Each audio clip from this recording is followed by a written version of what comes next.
What's goody Kevs again? Welcome back to another reaction with your boy Kevs. How's the family doing? How you guys doing, man? Let me know in the comment section below. Cause I want to know, man. Nah, honestly, guys, if you're wondering why I'm in such a good mood, you don't understand. I was sick for like a week, and this is how I know I love this YouTube, man. Like, and honestly, that's why I say hand to heart. Thank you guys, the supporters that's been giving me all this love, subscribers. It's been going crazy. Like, I was sick, but I was so depressed. Wrong term. I was so saddened, but it wasn't because I wasn't sad because I was sick. I was sad because, man, I was recording, but my energy wasn't there. But guess what? The limbs. Ooh, let me get this movement out the way, man. God damn. Nah, but I recently conked you guys up a bit. I released a video and you guys fell for it. It is what it is. Hey, come on. You have to play the game at some point.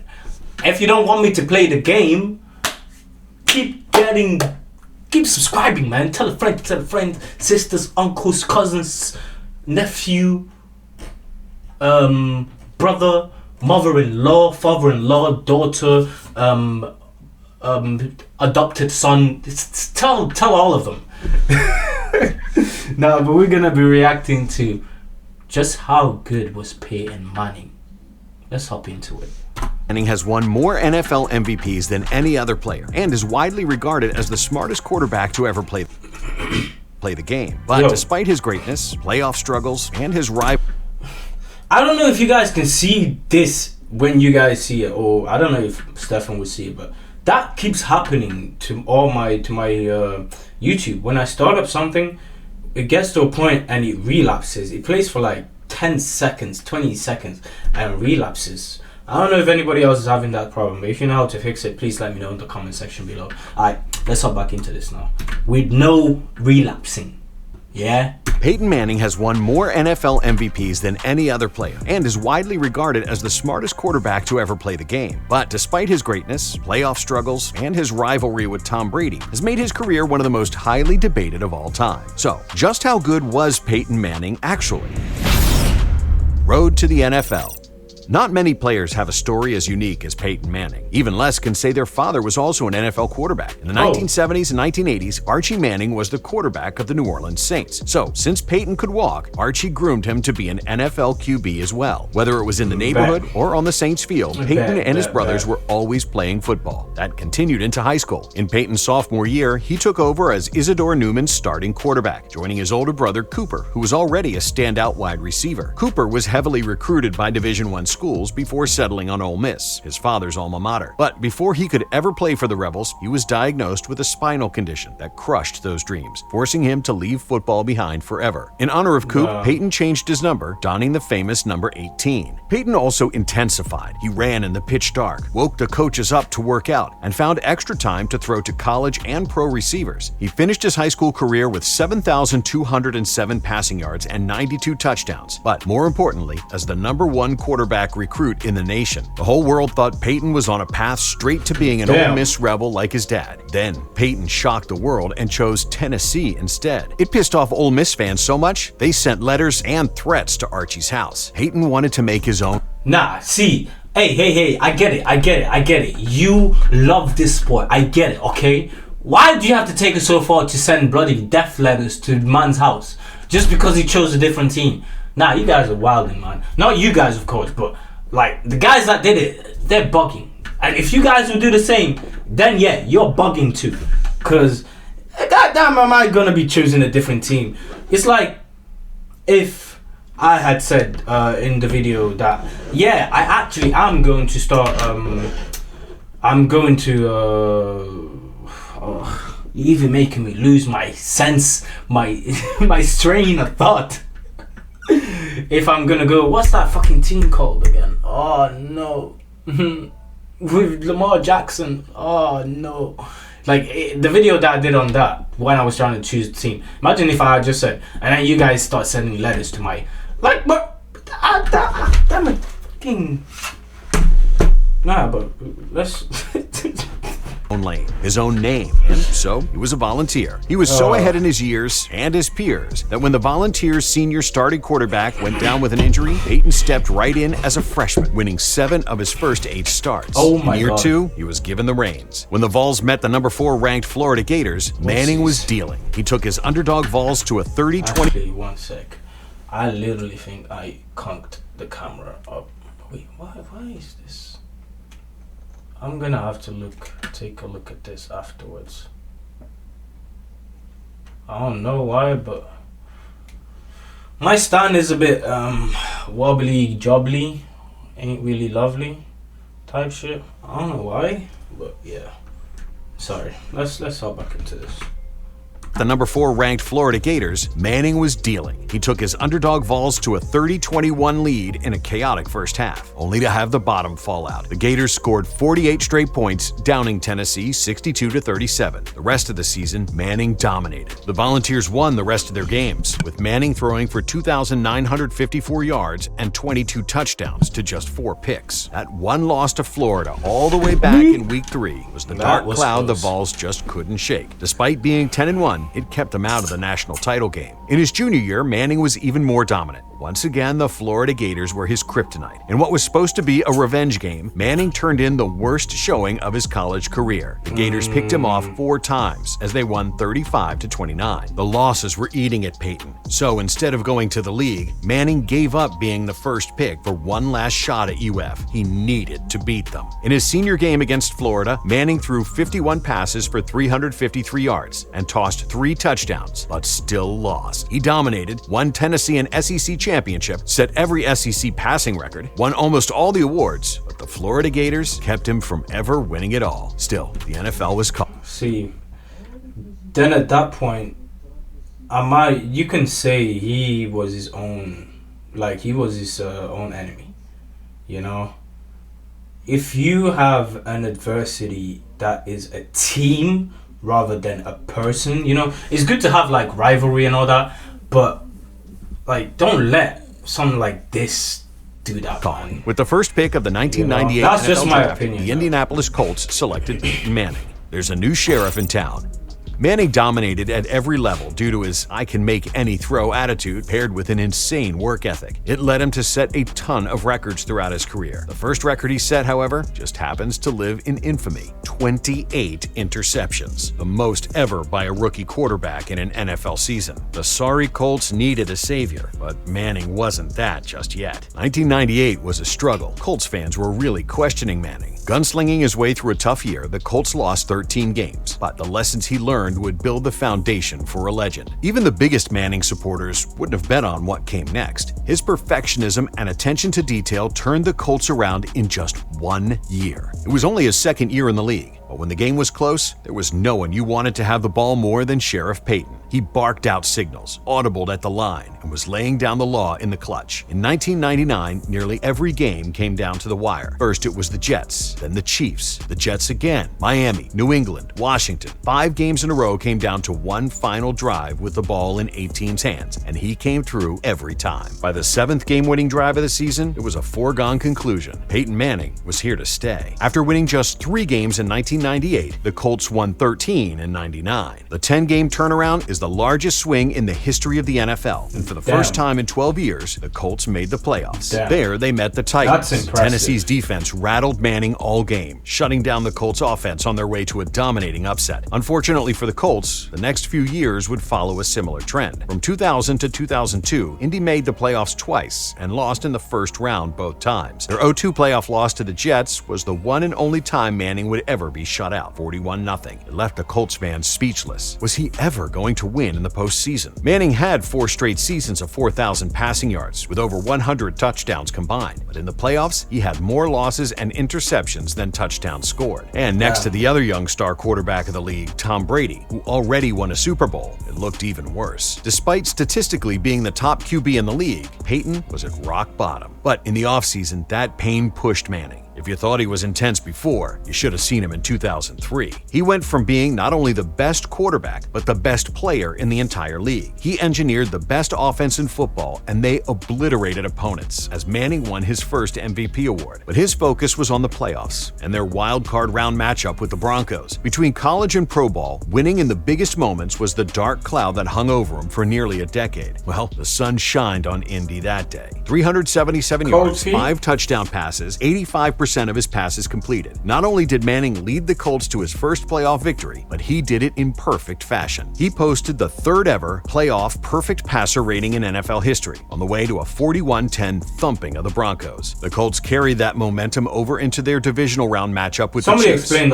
them 38-31 in another offensive showcase. Then, in a duel of the decade, Peyton Manning met Tom Brady and the Patriots in the AFC Championship, but the pressure proved to be too much for Manning. He pressed, throwing pick after pick in the snow. His fourth and final sealed the game and his new reputation as a playoff choker. What did Manning do? What he always does. He upped his game. Being MVP or the best player in the world wasn't enough. In 2004, Peyton went for the greatest season in NFL history. For starters, he set the passer rating record at 121.1. Then he broke Dan Marino's mythical 48 touchdown passes record by leading a game-winning drive and tossing his 49th TD of the year, 4,557 yards and 49 touchdowns to just 10 interceptions. It was the most efficient passing season ever. He won every regular season award there was, his second MVP, Offensive Player of the Year, all of them. And what did it get him? A second chance in Foxborough, a second chance at Brady and the Pats in the divisional round of the playoffs. This would be his moment, right? In the snow, the Patriots dismantled Peyton again. They put a restraining order on the end zone. From Reggie Wayne fumbling to Rodney Harrison picking Manning off, they walked off head and hands again. Final score, Pats 20, Colts 3. 2005 was deja vu. Manning and the Colts cruised to 13 straight wins. But at this point, no one cared. What would they do in the postseason? They met the underdog Steelers, and boy, was it a ride. Pittsburgh jumped to a 14-point lead, but in the fourth, Manning engineered 2 touchdown drives, making it 21-18. But just as quickly, the comeback looked over as the Steelers had the ball on the 2-yard line going in. Then, Jerome Bettis fumbled the ball. The Colts found life. Sheriff Peyton dotted up the defense and got his team in a position for a game-tying field goal. It's up, and it's wide right. Colts lost again.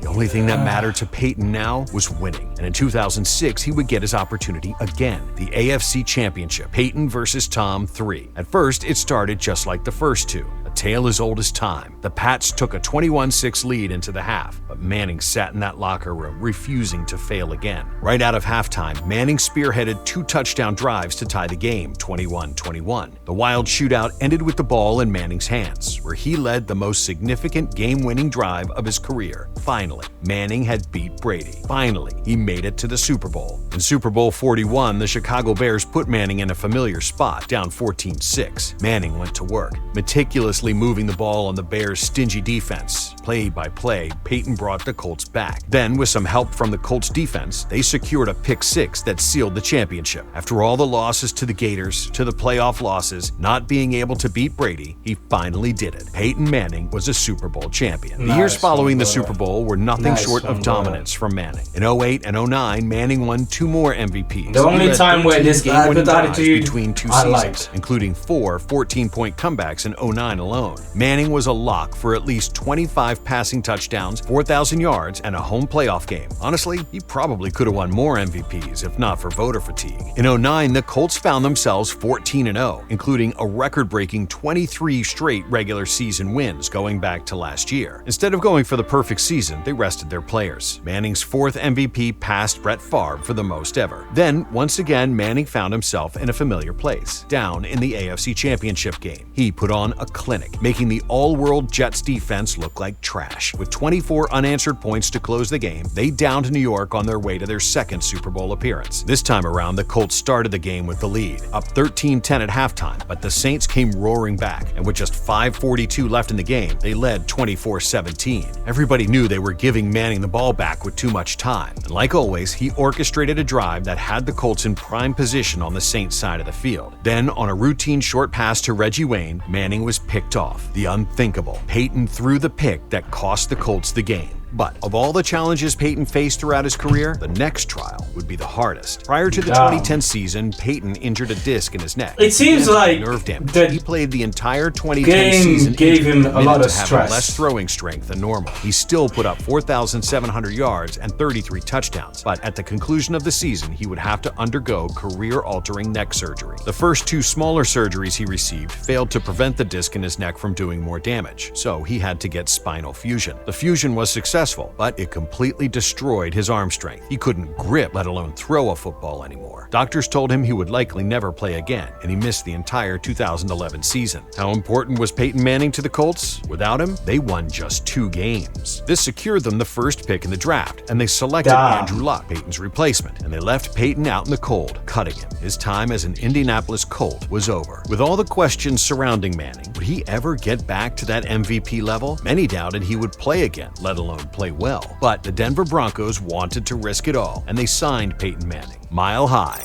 Of all the record-breaking comebacks throughout Peyton's career, this was easily his best. In 2012, his first year in Denver, he set every Broncos passing record and brought the playoffs back to Mile High. His first season after career-threatening neck surgery, he threw for 4,659 yards and 37 touchdowns. In the playoffs, it took a mile-high miracle and double overtime, but the Ravens did defeat the Broncos in the divisional. The Ravens, that's the team that I was going to back up, and now he was about to make sure everyone else knew it too. In the 2013 opener, a revenge game against the Ravens, Manning threw 7 touchdown passes. He threw 16 touchdowns in the first 4 games and 20 before his first interception. Somehow, at 37 years old, with a reconstructed neck, he found another tier, another level. Every week it seemed he was throwing for 350 yards and 4 touchdowns. He had 4 different receivers catch 10 touchdowns, another record. With 1 game left, he broke the regular season TD record, and Denver became the first team to score 600 points in a season. Manning finished 2013 with 5,477 yards and 55 touchdowns, both records. It was the greatest regular season by any player ever. He won his 5th MVP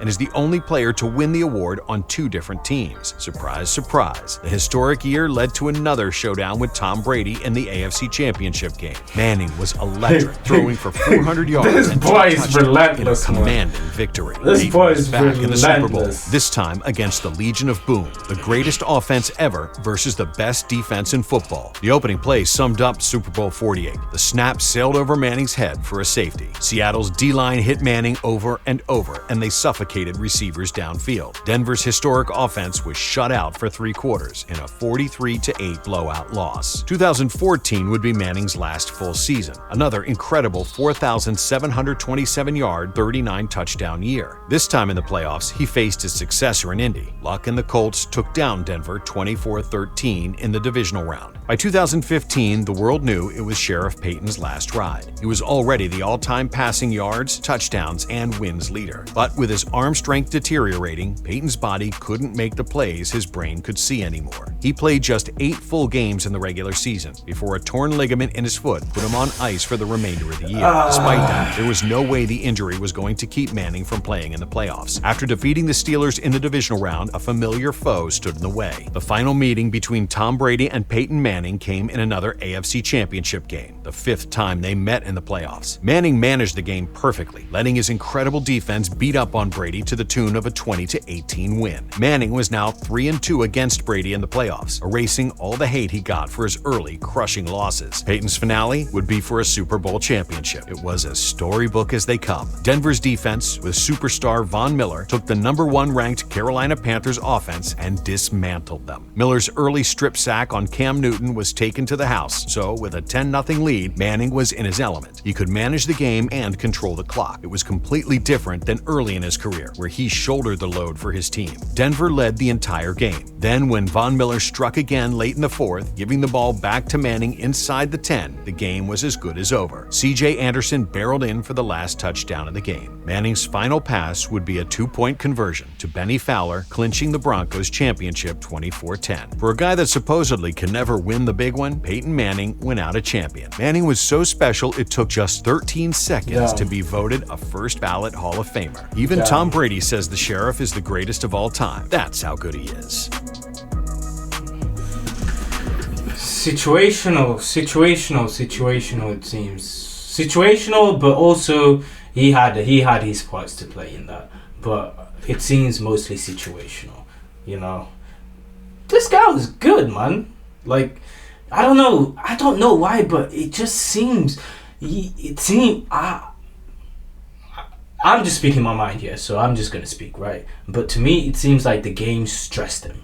Do you get what I mean? Like, it seems like the game gave him a level of stress that it shouldn't give to people, and that in itself will get a player to not play as well as he should. Do you get what I mean? So I think it's only like down the line when he got older or more mature that, you know, he took I think he took the stress out of the game and just tried to enjoy the game whilst still being the sheriff, being precise and everything. But you know, that's my fault. I could be wrong. But guys, if you enjoyed this, I did enjoy it, because, you know, I was just wondering, like, Peyton Manning, where's Peyton Manning? And now I got to see it. This man had different mentality, man. That's that fight or flight mentality. Now, if you enjoyed this reaction, leave a like, comment, subscribe for your boy, and don't forget, this is one of 5 different channels that I have on this YouTube thing. So if you are looking to indulge yourself into all sorts of content, I got you. All those channels will be linked in the description below. For now, Kev's Gang, it's been good, it's been true, it's been love with you, and we out.